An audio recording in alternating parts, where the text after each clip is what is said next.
안녕하세요. 금요사건 파일 디바제식합니다. 2021년 4월 26일 인천 112 상황실에 한 노인의 신고 전화가 들어옵니다. 아이고, 우리 아들이 5일째 집에 들어오질 않아요. 신고자분 나이가 지긋하신 것 같은데 아들이라면 다 큰 성인일까요? 네, 실종자는 41살 김 씨였습니다. 5일 전 저녁 7시쯤에 아들이 퇴근한 후에 동네 후배와 노래방에 다녀오겠다라는 문자를 남겼는데 그때 이후 단 한 통의 연락도 없이 자취를 감춘 상황이었죠. 우선 경찰은 최선의 방법을 제시합니다. 아버님, 아드님 그 핸드폰 번호 줘보시면 저희가 위치 추적해볼게요. 그렇게 확인을 했더니 인천 신포동에서 마지막 기록이 확인됐죠. 그러자 순간 경찰의 뇌리를 스치는 기억이 하나 떠오릅니다. 정확히 4일 전 새벽 2시쯤이었는데 같은 112로 신고 전화 한 통이 걸려왔어요. 한 남성이 노래방에서 술값 문제로 다투고 있었고요. 수학이 넘어 누군가와 다투는 격한 언성이 들렸었는데 그때 당시 통화 내용을 보면 경찰이죠? 제가 술 먹고 돈을 못 냈는... 여기 싸가지가 없어.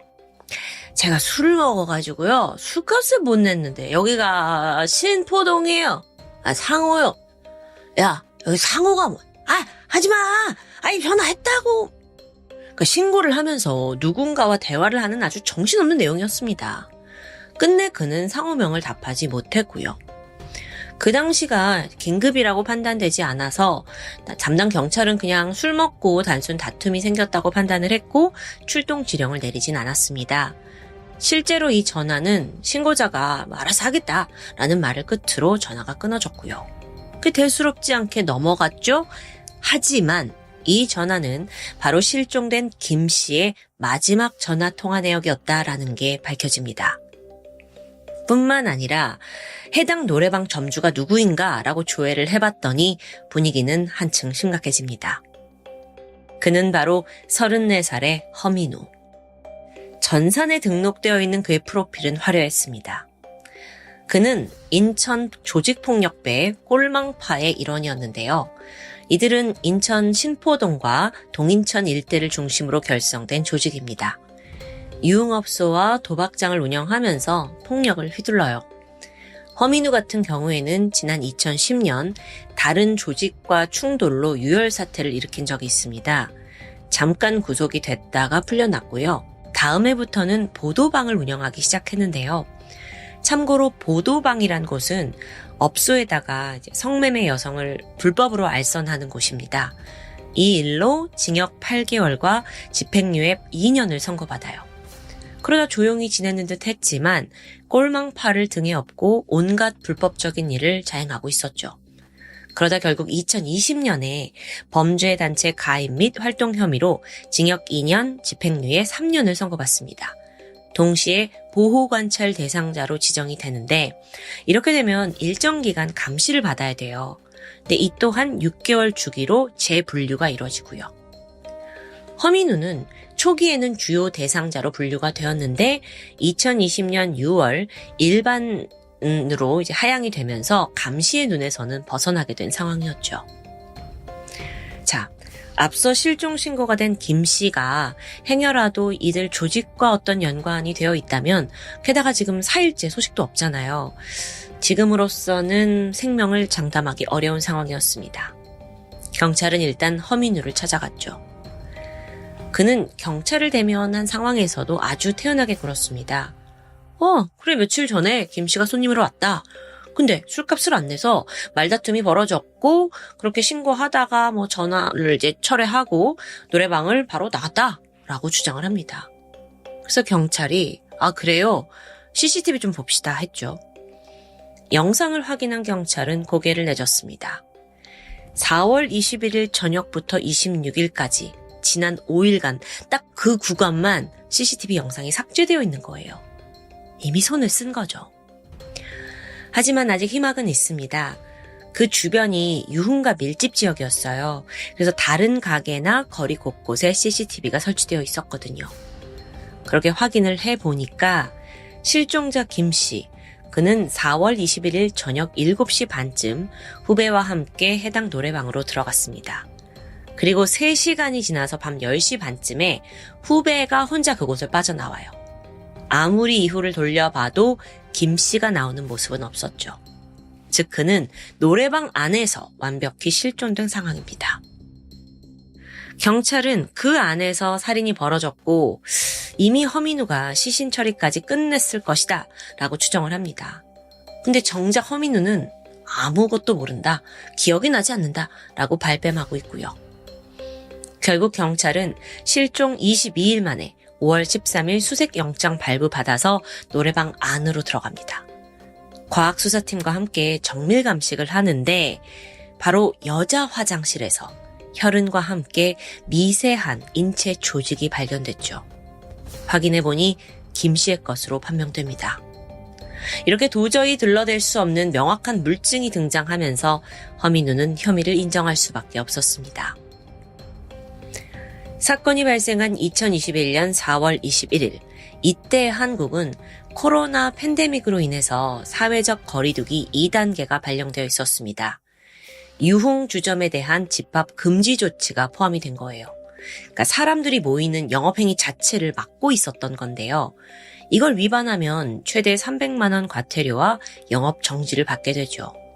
그런데 허민우는 정부 명령을 무시하고 계속 영업을 해왔어요. 그리고 50일 전에 이미 벌금형을 받은 상태였고요. 그럼에도 불구하고 허민우는 그냥 계속 아랑곳하지 않고 영업을 이어가고 있었는데 그러다 저녁 7시 반쯤 김 씨와 후배가 찾아옵니다. 허민우가 비밀스럽게 문을 열어주고 바로 셔터를 내려요. 이렇게 해서 아예 가게가 문을 닫은 것처럼 위장을 한 거죠. 그러니까 당시에는 사실 미리 연락한 손님들 그리고 성매매 여성들만 이 안에 출입할 수 있는 구조였습니다.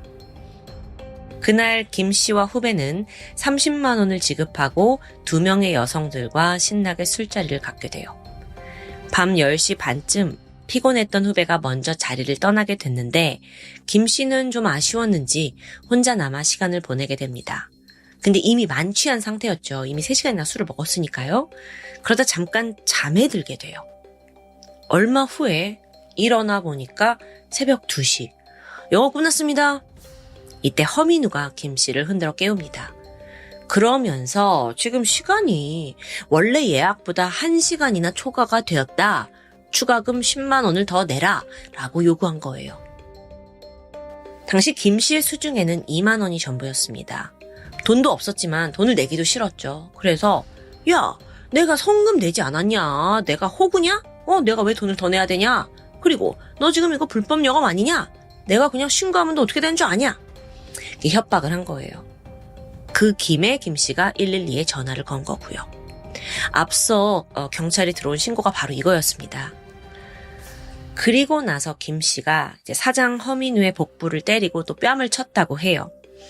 이걸 가만히 참고 있을 허민우가 아니죠. 나름 조폭 출신인데. 그래서 이제 여기서부터 공격이 시작되었다고 하는데 여기서 두 사람의 외형에 대해서 좀 더 알아보면 김 씨는 키 172cm에 몸무게가 60kg 정도 나가는 왜소하고 마른 체격입니다. 반면 허민우는 115kg이나 나가는 건장한 체구였고요. 또 고등학교 때 공수도를 배워서 싸움에도 능숙했어요. 그런데 문제는 허민우는 이미 집합금지 조치를 위반했고 또 그 와중에 계속 불법 영업을 하고 있었고 이런 와중에 지금 이슈가 발생했잖아요. 또 걸리면 가중처벌을 받습니다. 자기가 또 집행유예 기간이기도 했고요. 그래서 좀 맞아준 것 같아요. 이런 상황에서 김 씨는 약점이라도 잡았다는 듯 이 사장이 싸가지가 없네 하면서 허민우의 뺨을 치게 된 거고요. 그러다 순간 계산대 앞에 있던 김 씨가 힘없이 쓰러집니다. 허민우가 세게 얼굴을 가격해서 넘어뜨린 거예요.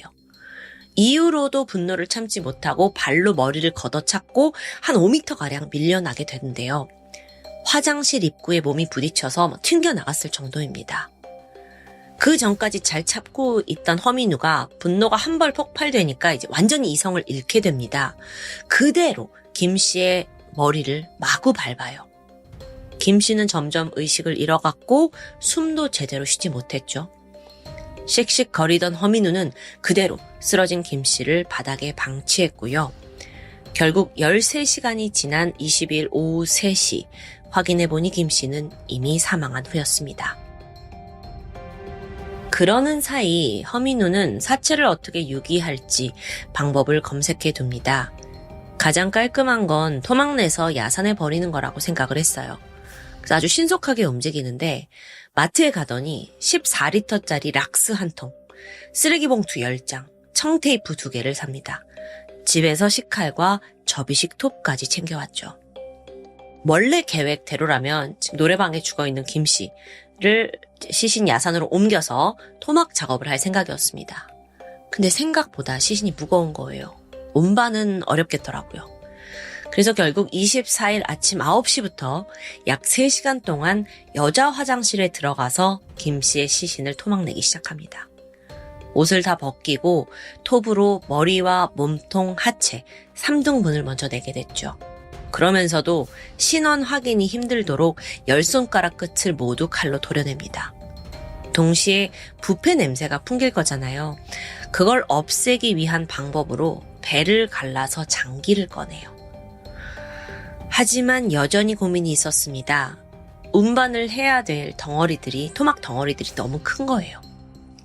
결국 26일 새벽에 2차 작업이 시작됩니다. 시신의 양 팔, 다리 다 절단했어요. 그렇게 총 머리, 몸통, 둔부, 양팔, 다리까지 총 7토막으로 나누게 되죠. 이후 가방 3개에 이것들을 다 나눠 담았고 차에 싣게 됩니다.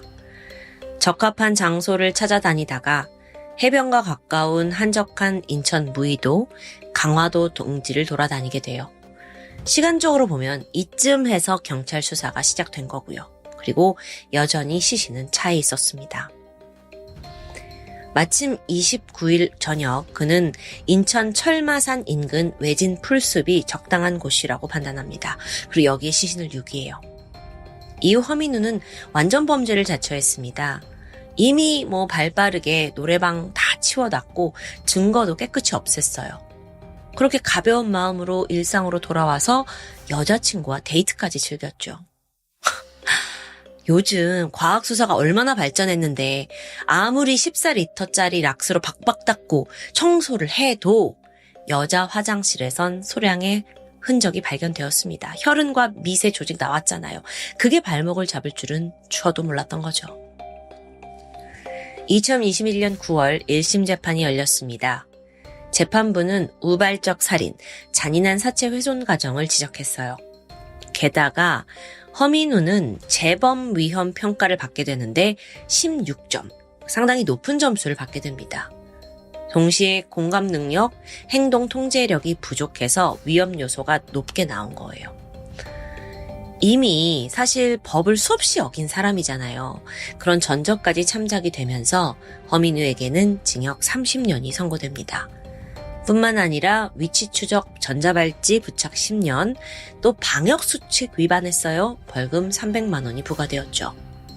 여기에 신상 공개까지 이루어지면서 이렇게 얼굴이 공개되는데요. 허민우는 항소했지만 2021년 12월 모든 게 기각되면서 최종형이 확정됩니다.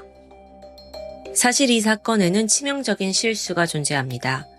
술값으로 시비가 붙었을 때 김 씨가 112에 신고를 했잖아요. 이때 경찰은 위급한 상황이 아니라고 판단을 해서 출동을 하지 않았죠. 다소 안일한 태도가 시민을 구할 마지막 기회를 날린 건 아닐까라는 생각이 드는데요. 물론 피해자 역시 정부 집합명령 어기고 불법 업소에 간 잘못이 있어요. 가해자 역시 마찬가지고요. 근데 애초에 신고가 노래방에서 들어왔다? 지금 노래방에 가면 안 되는 시기인데? 하고 이 자체가 불법인 걸 경찰이 알아챘어야 하는 게 아닌가라는 생각도 듭니다. 착한 시민이든 나쁜 시민이든 그들의 안전을 지켜야 하는 게 경찰의 의무이다 보니 결정이 좀 아쉬움이 남습니다. 그나마 인천경찰청은 이 사건 이후에 제도를 개편했다고 합니다. 그래서 현재는 전화통화로 긴급성이 확인되지 않아도 바로 출동이 이루어지고 있고요. 사실 사건에 대한 여론은 크게 갈렸습니다. 이건 피해자가 먼저 자극을 한 게 아니냐, 죽을 상황을 왜 그렇게 만드냐라는 여론이 형성이 되면서 오히려 일부는 가해자인 허민우를 추켜 세웠는데요. 이건 좀 너무하다는 생각이 들어요. 일반 사람들도 살다 보면 심기를 누가 거스리거나 화를 돋게 되는 일을 겪게 되죠. 근데 그렇다고 해서 그 사람한테 이제 바로 주먹을 들고 살인이 저지르는 일은 일반적이지 않습니다. 우리가 초점을 맞추고 비난해야 할 건 김 씨가 아닌 가해자 허민우라는 사실을 꼭 기억하셨으면 합니다. 지금까지 금요사건 파일 디바제시카였습니다. 안녕하세요. 금요사건 파일 디바제시카입니다. 2013년 4월 24일 아직 해도 뜨지 않은 컴컴한 새벽 5시에 전라남도 고흥군 119로 충격적인 신고가 들어옵니다. 여기 지금 다리 아래로 사람이 떨어졌어요. 동생이 사진을 찍다가 얼른 출동해주세요. 신고자는 40대 여성 김 씨였습니다. 일행이 사진을 찍다가 다리에서 추락했다는 내용이에요. 당시 119 상담원이 신고자분 사고 장소가 어디예요? 사고 장소가 어디죠? 여러 번 물었는데요. 너무도 놀란 김 씨가 말을 제대로 잇지 못합니다. 그나마 다행히 옆에 있던 다른 여성이 위치를 설명해 줬어요. 그 사고 지점은 전라남도 고흥군에 있는 나로도, 이 섬으로 들어가는 다리인 나로 2대교였습니다. 급히 119 대원이 출동을 하게 되는데 현장으로 가던 길에 잠깐 생각에 잠깁니다. 그 대교라면 바닥까지 높이가 한 20m 돼요. 그러니까 적어도 아파트 6층 정도 높이죠. 여기서 추락하면 치명상입니다. 사지 골절은 물론이고 머리부터 떨어질 경우 즉사할 수도 있어요. 그 외에 장기 손상, 뇌출혈, 척추 골절도 비일비재하고요. 간혹 살아남더라도 저체온증으로 오래 버틸 수 있을까 싶어요. 더욱이 나로 이 대교 인근 해역에 물살이 빠른 편입니다. 그러니까 구조대가 서둘러 도착하겠지만 그 짧은 시간에도 그대로 멀리 떠내려갈 가능성이 있다는 거죠. 출동대원은 마음이 급해졌어요. 그리고 잠시 후 현장에 도착했는데 예상대로 구조자는 보이지 않았습니다. 다리 한쪽에 운동화 한쪽만 덩그러니 남아있더라고요. 그녀는 이미 떠내려갔거나 가라앉았을 가능성이 높은데요. 이어서 경비함정, 순찰정, 잠수부까지 동원돼서 대대적인 수색을 했고 또 물살이 빠르니까 그걸 고려해서 범위도 넓게 잡습니다. 그렇게 수색이 온종일 이어졌지만 안타깝게도 성과는 없었습니다. 시신조차 나오질 않아요. 한편 신고자인 41살 김 씨와 함께 온 일행 43살의 여성 서 씨는 마음을 졸이면서 수색을 지켜보고 있었습니다. 당황한 표정이 역력했죠. 경찰은 어떻게 사고가 났는지 그 경위를 파악하기 위해서 일행에게 여러 가지 정보를 묻게 돼요. 피해자가 누군지, 어떤 관계인지, 그리고 왜 이 새벽에 다리에 왔는지 그런 정보요. 우선 추락한 이는 31살의 여성 가명 최효진 씨였습니다. 그 일행들이 40대인 걸 감안하면 10살 차이가 나는 언니 동생 사이인 거죠. 세 사람 모두 전라남도 광양에 거주를 했는데요. 종종 함께 모여서 저녁을 먹거나 술자리를 즐기곤 했대요. 그러다 사고 전날인 23일에도 한 저녁 7시 30분쯤 효진아 밥 먹자 하고 언니 김 씨가 저녁을 제안했어요. 효진 씨는 별 약속이 없었기 때문에 흔쾌히 응했고요. 약속한 식당에 도착해보니 이미 원래 친했던 다른 언니 서 씨도 도착해 있는 상황이었습니다. 그날 세 사람은 밥을 먹으면서 막걸리를 곁들였습니다. 술자리가 무르익었고 어느덧 밤 10시가 됐어요. 근데 이때 김 씨가 이대로 집에 가기 너무 아쉽지 않냐? 하면서 고흥 나로도 쪽에 좀 괜찮은 데가 있으니까 같이 가서 술도 더 먹고 놀자고 제안을 하게 돼요. 갑작스러웠지만 다들 흔쾌히 받아들였죠. 그렇게 세 사람은 자정이 넘어 나로도 섬의 한 모텔에 도착합니다. 편의점에서 술을 구입해가지고 들어가요. 그리고 그걸 막 마시면서 새벽 4시 반까지 여자들끼리 무한수다를 떨었대요. 날이 밝고 아침이 되면 집에 가자 이럴 생각이었는데 생각보다 다들 너무 많이 취해서 얼굴이 벌개지는 거예요. 이때 야, 우리 나가서 바람이나 좀 쐬자. 그렇게 세 사람이 모텔을 나와서 거기서 그리 멀지 않은 나로 이 대교를 걷게 된 겁니다. 바닷바람을 맞으니까 술이 더 빨리 깨는 듯 했죠.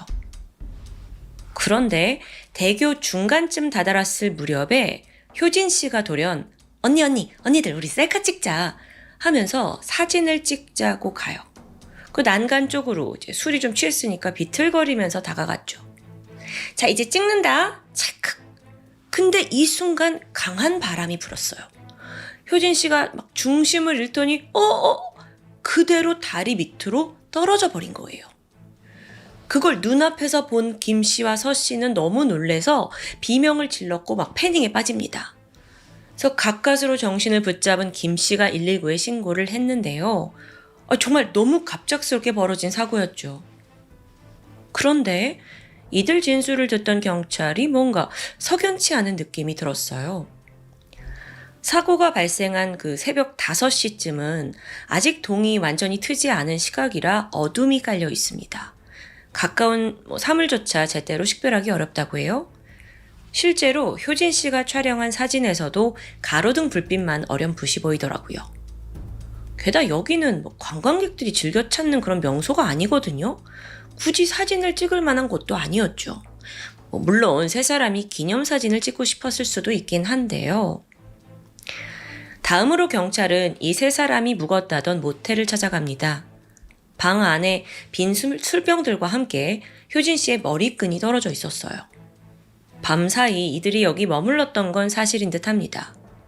그런데 또 어딘가 좀 이상한 느낌이 들었죠. 왜냐면 빈 술병 종이컵이 좀 가지런히 정렬되어 있는 느낌이었어요. 약간 현장이 조작된 것 같다라는 찜찜함을 지울 수 없었죠.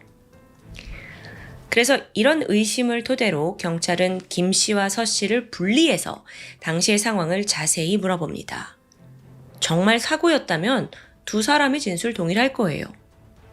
먼저 서 씨는 효진이가 난간 쪽으로 비틀거리다가 정말 찰나의 순간 다리 밑으로 떨어졌다라고 진술했습니다. 그런데 반면 김 씨는 기억이 잘 나지 않는데요. 워낙 순식간에 벌어진 일인데다가 술 때문에 기억이 흐릿한 것 같아요. 그런데 그때의 기억, 너무 중요하잖아요. 사고의 순간인데. 근데 그 기억을 더듬으려는 최소한의 노력도 좀 보이지 않는 겁니다.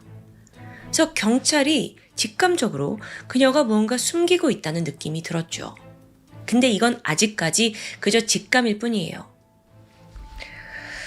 자, 잠시 여기서 최효진 씨에 대해서 알아보면요. 그녀는 1년 전에 남편과 이혼을 한 후에 혼자서 살고 있었습니다. 마트에서 캐셔로 일을 했지만 수입은 빠듯했어요. 그래서 생활비를 충당하기 위해서 은행, 대부업체 이런 데서 돈을 빌리게 돼요. 근데 여기가 워낙 이자가 이제 높잖아요. 채무가 눈덩이처럼 불어났고 빚은 결국 7천만 원에 육박했습니다. 그런데 경찰이 좀 더 조사를 해보니까 이런 상황에서 효진 씨가 최근 1년 사이 무려 4건의 사망보험에 가입했습니다. 아니, 생활비가 없어서 대출을 한 사람이 보험료를 낸다? 돈이 있나? 이거 자기 돈이 아니었나? 경찰은 보험금 납입 내역을 확인하게 되는데 예상은 적중했어요. 실제로 그 보험금은 효진 씨가 아니라 34살의 신 씨라는 남성 계좌에서 빠져나가고 있더라고요. 그리고 그는 순천에서 사채업을 하고 있었습니다. 조금 더 기록을 살펴보니까 눈에 띄는 점이 있었죠. 딱 3개월 전쯤 효진 씨의 보험 수익자가 신 씨로 변경됐더라고요. 실제 보험회사 CCTV에 효진 씨가 직접 와서 서류에 서명하는 모습도 남아 있어요. 그러니까 절차상의 문제는 없는 거죠. 그런데 결론적으로 효진 씨가 실종된 지금 가장 큰 수혜를 받는 건 신 씨예요. 경찰은 조심히 그를 불러서 보험 관계 이거 어떻게 된 거냐 묻기 시작하는데 그러자 신 씨가 말하길 아니 내 여자친구가 돈이 없으면 보험금 정도 내줄 수 있는 거 아니에요? 그게 뭐가 문제라는 거야. 보험 수익자가 내가 된 거예요? 그럼 걔가 가족이 없으니까 그런 거죠. 즉, 두 사람이 연인 관계고 자연스럽게 도와주려다 보니 그렇게 된 거라는 거예요. 근데 여전히 좀 직업이 걸려요. 이 사람은 사채업자고 효진 씨는 빚이 많았잖아요. 근데 또 둘이 사귄 건 맞고. 분명 수상한 점이 있을 텐데. 그렇게 여러 방향으로 조사를 하던 경찰이 결정적인 단서를 찾아냅니다.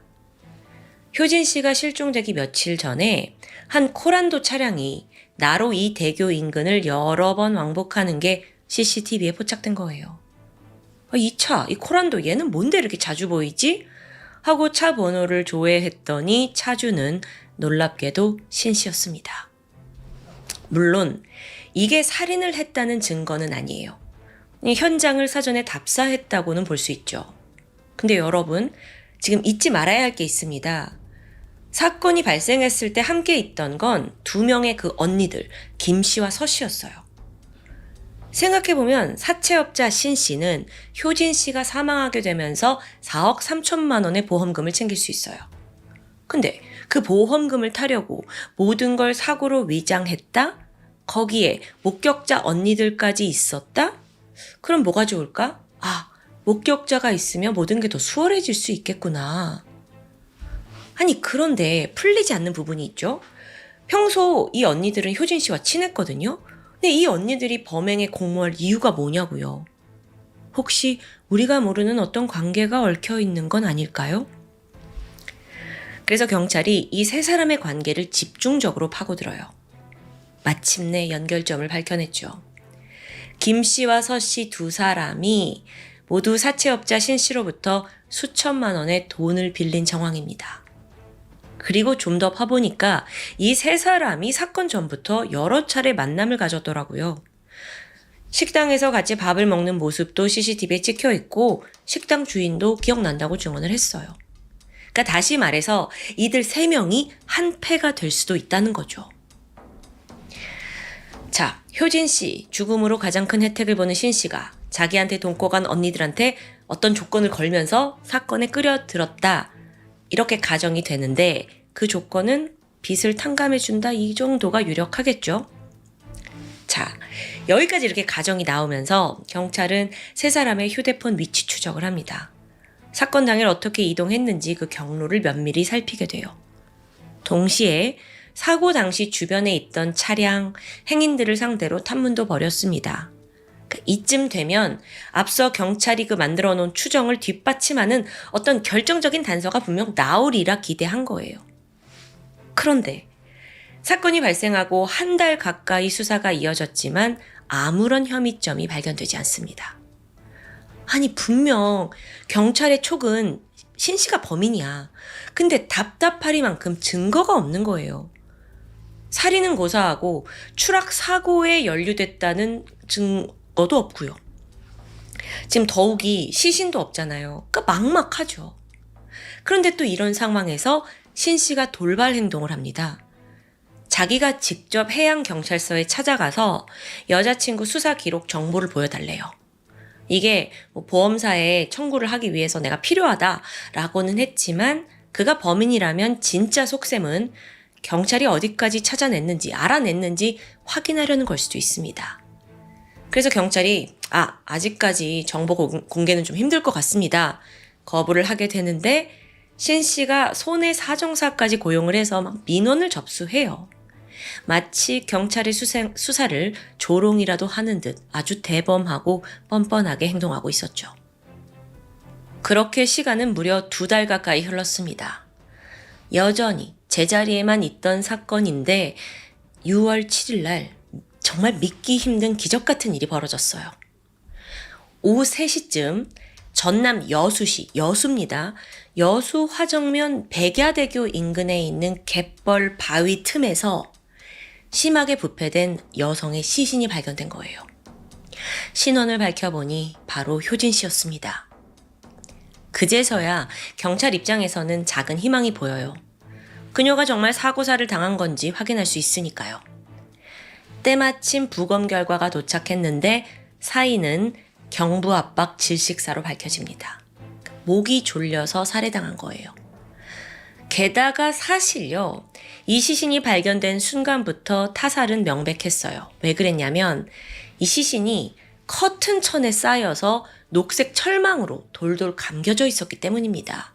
게다가 물 위로 떠오르지 못하게 하려고 공사장 벽돌 같은 거 2개가 끈으로 단단히 묶여 있었고요. 자, 타살인 건 맞아요. 그런데 또 한 가지 의문점이 남죠? 아니, 고흥에 있는 나로 이 대교에서 추락했다는 효진 씨가 왜 멀리 떨어져 있는 여수 백야대교에서 발견된 걸까요? 이 2개의 대로 모두 남해상에 있긴 하는데요. 거리로는 45km나 떨어져 있어요. 그럼 물에 이렇게 떠내려온 거 아니냐 생각하실 수 있죠? 근데 조류가요, 여수 백야대교에서 고흥 나로 이 대교 쪽으로 흐릅니다. 그러니까 떠내려왔다는 것 자체가 말이 안 돼요. 이게 어떻게 하다가 순간 경찰이 깨닫습니다.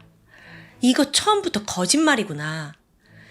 실제 유기 장소가 나로 이 대교가 아니었고 원래부터 백야대교였구나 라는 걸 깨닫는 거예요. 그런 말이 되죠. 여태껏 경찰은 신고만 믿고 그냥 고흥 쪽, 그 대교 쪽만 수색을 하고 있었으니까 시신을 못 찾았던 겁니다. 자, 이렇게 실마리가 하나둘 술술 풀리는 듯 했죠. 일단 시신이 발견됐고 경찰은 거짓 신고를 한 2 언니 김 씨와 서 씨, 그리고 주범 신 씨까지 3명 모두 살인 및 사체 유기 혐의로 긴급 체포합니다. 그러자 신 씨는 젠장 하면서 순순히 검거에 응했어요. 그런데 김 씨와 서 씨는 살인 공모 말도 안 된다 강하게 부인합니다. 저희는요, 살인은 몰라요. 효진이한테 수면제 먹인 건 맞는데요. 그 다음에는 그냥 신 씨한테 데려가라고 넘겨준 게 다예요. 수면제를 먹이셨군요. 근데 이 둘은 정말 진실을 말하는 걸까요? 바로 이때 여유롭게 미소를 짓고 있던 형사님이 2 사람 앞에 영상 하나를 틀어줍니다. 그걸 본 김 씨와 서 씨는 꿀먹은 벙어리가 됐죠. CCTV 영상인데요. 그날 사건 당일날 2 사람이 신 씨의 코란도 차량을 타고 여수 백야대교에 들르는 장면이 있는 거예요. 그러니까 같이 공모한 게 다 드러나는 거죠. 다행히도 신 씨까지 자백을 하면서 2 여자의 혐의가 드러나요. 그렇다면 여러분, 도대체 그날 무슨 일이 있었던 걸까요? 지난 2012년 말입니다. 효진 씨는 언니 서 씨의 소개로 사채업자 신 씨를 처음 만나게 됐습니다. 당시 남편과 헤어지고 얼마 안 돼서 혼자 지내고 있었어요. 그 생활비에 쪼달렸고 하루하루 힘들게 버텼는데 그러다 보니 정서적으로도 경제적으로도 지쳐 있었죠. 신 씨는 바로 이 점을 파고든 겁니다. 효진 씨를 만날 때마다 호탕하게 돈을 쓰면서 그녀의 마음을 얻어낸 거예요. 그렇게 2 사람이 빠르게 가까워졌고 이내 연인 관계가 되었는데요. 사실 이 모든 건 신 씨의 사악한 계획이었습니다. 사실 얼마 전부터 가족 없이 좀 홀로 고립돼 있는 여성 없나? 그런 여자 한 명을 찾고 있었어요. 왜냐? 그녀를 통해서 보험 사기극을 좀 하려고 했거든요. 그러던 중에 서 씨가 내 아는 사람 중에 효진 씨가 이혼을 했고 거액의 빚이 있다라는 걸 말해줍니다. 그러자 신 씨가 누나, 그럼 나 그 이혼녀 좀 소개시켜줘라 하고 만나서 효진 씨에게 접근한 거예요. 연인 사이가 된 이후 그는 본색을 드러내게 되는데요. 효진 씨한테 너 빚 많지. 근데 그 빚을 되게 쉽게 갚을 수 있는 방법이 있거든? 하면서 보험 사기를 제안했어요. 그게 뭐였냐면 효진 씨 명의로 최대한 많은 생명보험에 가입을 해두고 허위로 실종 신고를 할 생각입니다. 그리고 여기에 효진 씨도 동의해요. 혼자서 너무 힘들게 사니까 돈을 많이 챙길 수 있다는 말에 이제 혹한 거죠. 그렇게 4개의 생명보험에 가입을 했는데 모든 게 진행되던 그때 예상치 못한 방해물이 등장했어요. 서 씨가 이들의 범행 계획을 눈치챈 겁니다. 근데 여기서 자기도 끼워달래요. 이때 이제 주범인 신 씨가 생각해 보니까 효진 씨 뭐 가짜 실종 사건 신고할 건데 그때 제 3자 목격자가 있다고 하면 일이 더 수월할 것 같아요. 그렇게 서 씨를 끼워줬고 3인조, 그러니까 신 씨, 서 씨, 그다음 효진 씨까지 3인조 보험 사기단이 조직됐습니다. 보험금 나오면 본인인 효진 씨가 50% 갖고 신 씨와 서 씨가 각각 25%씩 나눠 갖기로 했어요.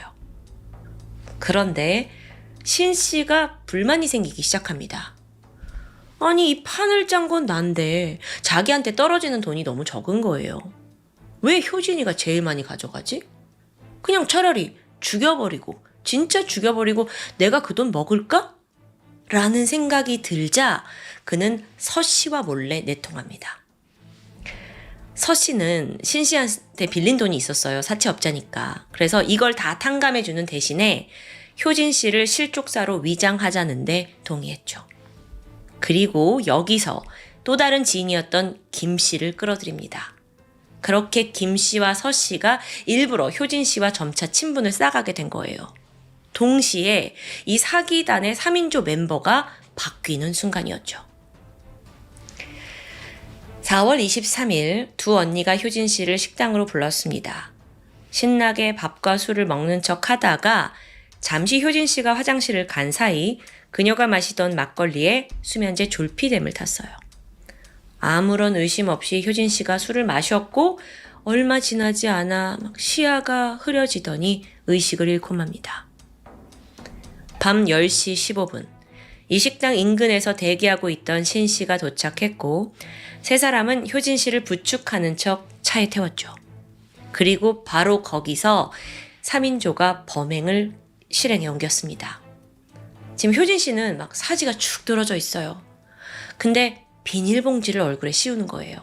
그러니까 애초부터 이렇게 죽이기로 계획을 했던 건데 근데 이게 처음 해보는 거라서 그런지 뭐 영화에서 본 것처럼 바로 숨이 끊어지지 않는 거예요.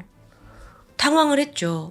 그래서 일당의 계획을 바로 바꿨고 준비해둔 케이블 타이가 있었는데 이 케이블 타이로 목을 조르기 시작합니다. 효진 씨는 저항조차 제대로 하지 못한 채 잠시 후 숨이 멎고 말았죠. 이후 일당은 미리 준비해둔 커튼으로 시신을 감싸고 철망으로 묶었습니다. 사체를 트렁크에 옮겨 싣고 이후 여수 곳곳을 돌아다니면서 인적이 드문 장소를 물색하게 됩니다. 24일 새벽 2시 반쯤이었어요. 여수의 백야도 선착장에 차를 세웠는데 아직 어업을 시작하기 전이라 아주 인적 없이 조용한 상태였죠. 게다가 가로등도 없이 컴컴한데요. 이들은 시신에다가 벽돌 2개를 매달고 나서 그대로 풍덩 바다에 던져버렸습니다. 하지만 아직 끝이 아니었죠. 이제부터는 알리바이를 조작해야 해요. 그래서 차를 몰고 고흥 나로도 쪽으로 향했습니다. 여자 셋이 즉흥적으로 이 나로도 쪽으로 여행을 온 것처럼 꾸밀 생각이었어요. 그리고 경찰의 수사가 미칠 걸 예상해서 일부러 CCTV가 없는 숙소를 골라둡니다. 술을 많이 마신 것처럼 방 안에다가 빈 술병 잔 세팅했고요.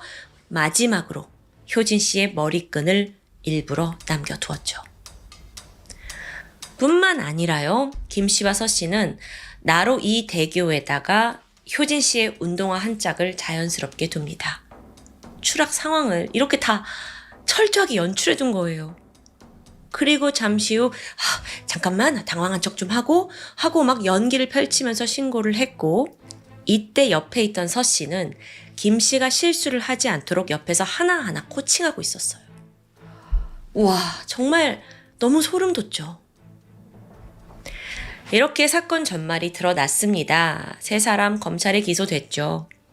앞서 신 씨는 경찰 조사에서 순순히 자백을 했었잖아요. 그런데 재판장에 들어가자 돌연 혐의를 부인합니다. 목을 졸라서 바다에 던지긴 했지만 죽을지는 몰랐다는 황당한 주장이에요. 그래서 이런 뻔뻔한 태도를 보이니까 방청객들조차 헛웃음, 야유를 보냈을 정도라고 해요. 결과가 나오는데요. 1심 재판부는 신 씨에게 징역 30년, 그리고 서 씨와 김 씨 이 2인조에게는 각각 징역 20년을 선고합니다. 근데 여기에 대해서 검찰은 아니 이 사람들이 얼마나 철저하게 계획한 범행인데 형 너무 가볍다. 즉시 항소했어요. 2심, 3심이 이어졌죠. 최종적으로 2014년 9월 대법원은 사건의 공모한 사실이 충분히 입증된다라는 판결을 내립니다. 그러면서 신 씨에게 최종 무기징역을 선고했어요. 다만 서 씨와 김 씨는 경제적 어려움도 있었고 채무에 시달리는 상황이었고 거기에서 신 씨의 꼬임에 넘어갔다라는 점이 고려됩니다. 그러니까 이 사건에 신 씨의 강압이 있었다고 본 거죠. 또한 두 사람은 어느 정도 범죄를 뉘우치고 있다고 판단하에 1심보다 훨씬 감형된 징역 15년이 선고됩니다. 자칫하면 효진 씨가 단순 실족사로 치부돼서 범인들의 악행이 영영 묻힐 뻔한 여수 백야대교 살인사건. 이 사건을 전체적으로 보면요. 정말 결정적인 순간에 효진 씨의 시신이 무리로 떠올랐어요. 그 전에는 짐작은 하지만 해결을 못하고 있던 상황이에요. 시신이 나오지 않았다면 이 세 사람의 공모도 절대 밝히지 못했겠죠. 죄는 지은 대로 돌아오고 진실은 감춰도 언젠가 드러납니다. 어쩌면 피해자의 그 억울함이 끝내 물 위로 떠올라서 범인들을 법정에 세운 게 아닌가라는 생각이 들었습니다. 지금까지 금요사건 파일 디바제시카였습니다.